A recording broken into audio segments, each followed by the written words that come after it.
कब्र वाली चुड़ैल की कहानी।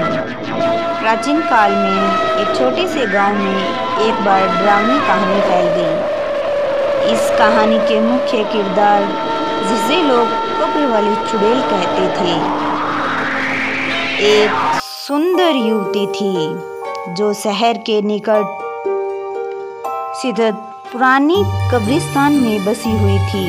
चुड़ैल का नाम राधा था। पड़ोसी लोग कहते थे कि उन्होंने जवानी में खुदकुशी कर ली थी और उसकी आत्मा अब उसी कब्र में घूम रही है। यह खबर गांव के हर व्यक्ति के होठ पर थी और उन्हें राधा से डर लगता था। उन्हें लगता था कि राधा उनके पास आकर उनकी आत्मा को छीन लेगी और उन्हें कब्र में जाकर बांध देगी। एक बार गांव के एक युवा लड़के ने दिल से ठाना और बड़े ही साहस से राधा की कब्र के पास जाने का फैसला किया। लड़के को यकीन नहीं था कि राधा वास्तव में एक चुड़ैल थी और उसने अनेकों बार देखा था कि गांव के लोग उसे बेवकूफ़ बनाते थे। इसी बात को समझने के लिए उसने कब्र के अंदर जाने का मन बनाया। एक रात वह अपनी बहादुरी दिखाते हुए कब्र के पास जाकर बैठ गया। चुड़ैल राधा उसे देखते ही डराने के लिए उछल पड़ी, लेकिन उस युवा ने खुद को सामर्थ्यवान बनाया और धैर्य से कब्र के सामने डटकर खड़ा रहा। राधा काफ़ी हैरान हो गई, क्योंकि उसने कभी नहीं सोचा था कि कोई व्यक्ति उसकी कब्र के पास आने की हिम्मत कर सकता है।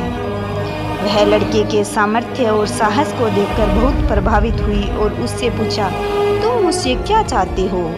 युवा ने शांति और सम्मान के साथ कहा, राधा जी, मैं आपके बारे में सभी कहानियों को नहीं मानता। मेरे विश्वास के अनुसार आप एक असाधारण महिला हैं जो अपने जीवन में बहुत कुछ शेयर कर सकती हैं। मैं यहाँ आपसे बात करने आया हूँ, आपके अनुभवों से सीखने और आपकी मदद करने के लिए आया हूँ। राधा ने लड़के की बात को सुनकर बहुत हैरान हुई और धीरे धीरे हंस पड़ी।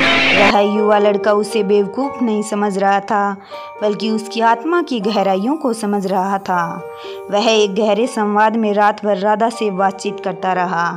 राधा ने अपने जीवन के अनुभवों का खुलासा किया, अपने प्रेम और दुख की कहानियाँ उस लड़के को बताई।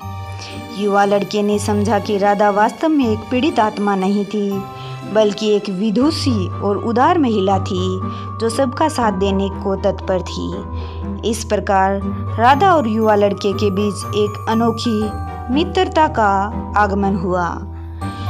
वे मिलकर गांव के लोगों की सहायता करने लगे, जहां ज़रूरतमंद लोगों का ध्यान रखा जाता था। राधा और युवा लड़के ने मिलकर शिक्षा, स्वास्थ्य और उद्योग के क्षेत्र में कई पहलों की शुरुआत की।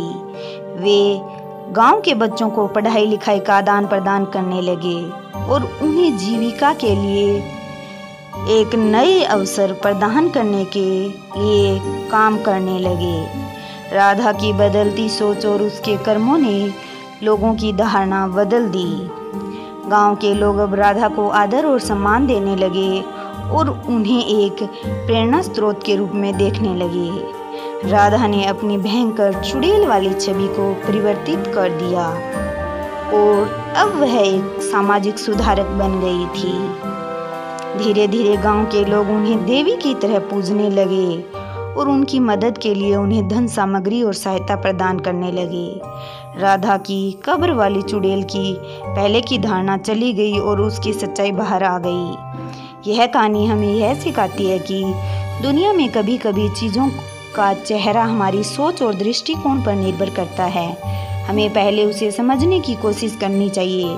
सिर्फ उसके बारे में सुनने और उससे संपर्क करने के बाद उसे निर्धारित कर सकते हैं कि वह इंसान कैसा है। अगर हम अपनी पूर्वजों की कहानियों और डरावनी कल्पनाओं में बंद रहेंगे तो हम कभी आगे नहीं बढ़ सकेंगे और सामाजिक परिवर्तन नहीं ला सकेंगे।